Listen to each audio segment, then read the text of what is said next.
മഹാലക്ഷ്മി സീരിയലിൻ്റെ ഏറ്റവും പുതിയ പ്രൊമോ റിവ്യൂയിലേക്ക് എല്ലാ കൂട്ടുകാർക്കും സ്വാഗതം.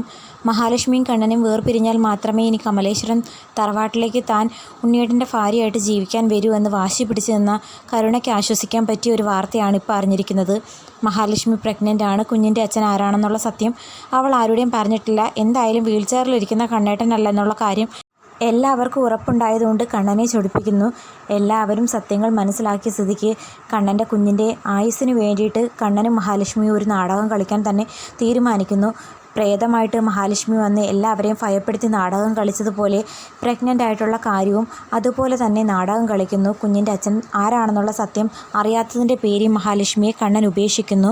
ഈ സന്തോഷ വാർത്ത ഫോണിലൂടെ അല്ലാതെ നേരിട്ട് പറഞ്ഞ് നമ്മുടെ കരുണയാണെങ്കിൽ ഉണ്ണി കമലേശ്വരം തറവാട്ടിലേക്ക് വിളിച്ചുകൊണ്ട് പോകുന്നു. അതിനിടയ്ക്ക് മഹാലക്ഷ്മി വീണു എന്ന് പറഞ്ഞ ഉണ്ണി മഹിക്ക് എന്ത് സംഭവിച്ചു, അല്ലെങ്കിൽ കുഞ്ഞിന് എന്തെങ്കിലും ആപത്ത് സംഭവിച്ചോ എന്നൊന്നും വ്യക്തമായിട്ട് പറയാത്തത് കൊണ്ട് ടെൻഷൻ അടിച്ച് മോഹിനിയമ്മയാണെങ്കിൽ നമ്മുടെ മഹാലക്ഷ്മിയെ വിളിക്കുന്നുണ്ട്.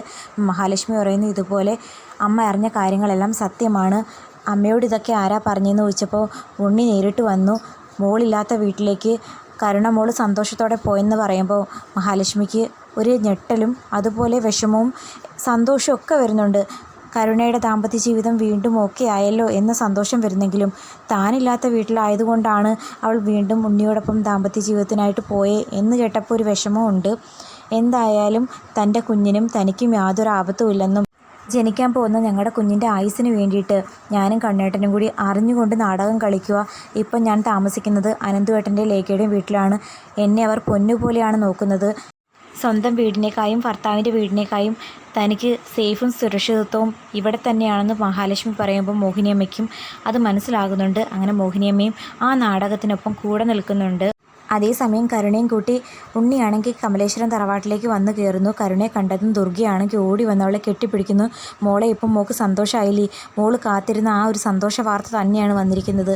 മഹാലക്ഷ്മി എന്ന് പറയുന്ന ആ ശല്യം എന്നേക്കുമായി കമലേശ്വരം വീട്ടിൻ്റെ പടി ഇറങ്ങിയിട്ടുണ്ട്. ഇനി ഒരിക്കലും അവൾ കണ്ണൻ്റെ ജീവിതത്തിലേക്ക് കടന്നു വരാൻ നമ്മൾ ആരും അനുവദിക്കില്ല. അന്നേരം മഹാലക്ഷ്മി പറയുന്നുണ്ട്, ഒരിക്കലും ഒരു കുട്ടികൾ ഉണ്ടാവാത്ത ആളാണ് കണ്ണേട്ടൻ. ആ സ്ഥിതിക്ക് മഹാലക്ഷ്മി പ്രഗ്നൻ്റ് ആയത് നമുക്കൊക്കെ ഒരു തട്ടുകേടാണ്.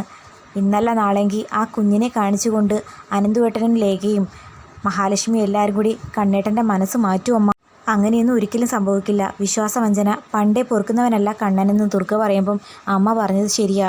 മേഘേട്ടൻ തന്നെ പല പെൺകുട്ടികളുടെ പിന്നാലെ നടക്കുന്നു എന്നുള്ള പരാതി കൊണ്ടാണ് എല്ലാ ചുമതലകളിൽ നിന്നും മേഘേട്ടനെ ഒഴിവാക്കിയതും മഞ്ജുവിനെ വിവാഹം കഴിക്കാൻ പോലും സമ്മതം മൂളാഞ്ഞത്.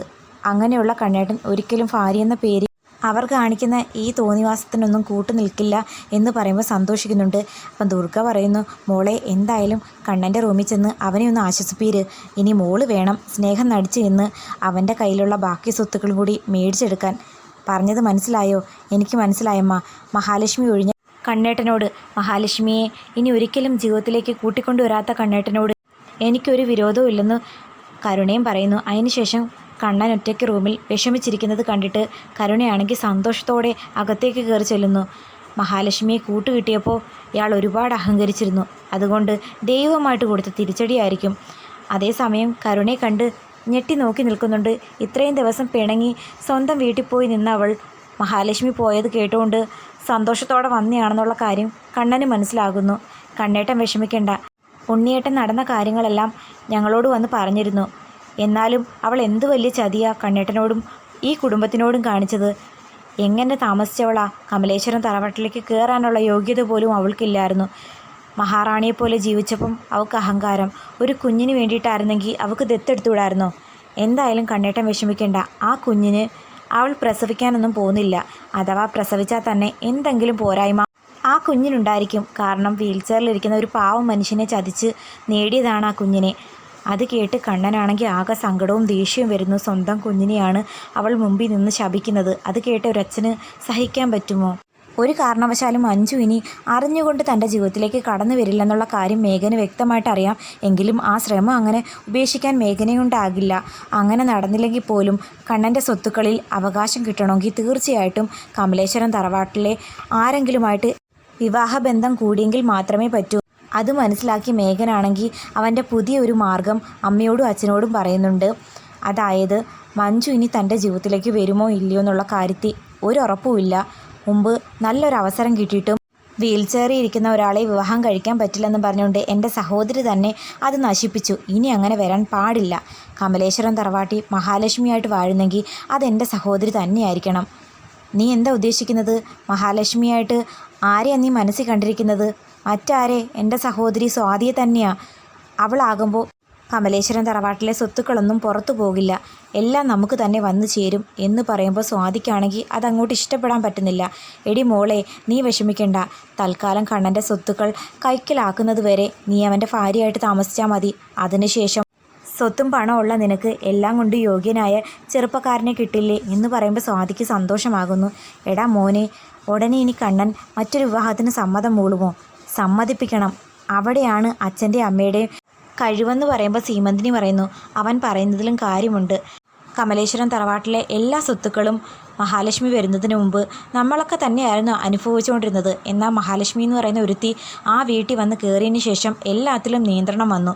അന്ന് മുതലാണ് ശരിക്കും കമലേശ്വരം തറവാട്ടിലെ സ്വത്തില്ലാതെ നമുക്ക് ആർക്കും ജീവിക്കാൻ പറ്റില്ലെന്നുള്ള സത്യം ഉറപ്പായത്. ഇനി എന്തായാലും കണ്ണൻ്റെ ജീവിതത്തിലേക്ക് സ്വാതിമോള് പോട്ടെ. സ്വത്തുക്കളെല്ലാം കിട്ടിയതിന് ശേഷം ഉറപ്പായിട്ടും അവൾക്ക് നല്ലൊരു ജീവിതം നമുക്കായിട്ട് തന്നെ ഉണ്ടാക്കി കൊടുത്തൂടെ? അവനെ ഒന്ന് സ്നേഹിച്ച് നിന്ന് കഴിഞ്ഞാൽ മഹാലക്ഷ്മിക്ക് എഴുതി കൊടുത്തതുപോലെ ബാക്കി സ്വത്തുക്കൾ സ്വാതിയുടെ പേരിൽ എഴുതി കൊടുത്താലോ?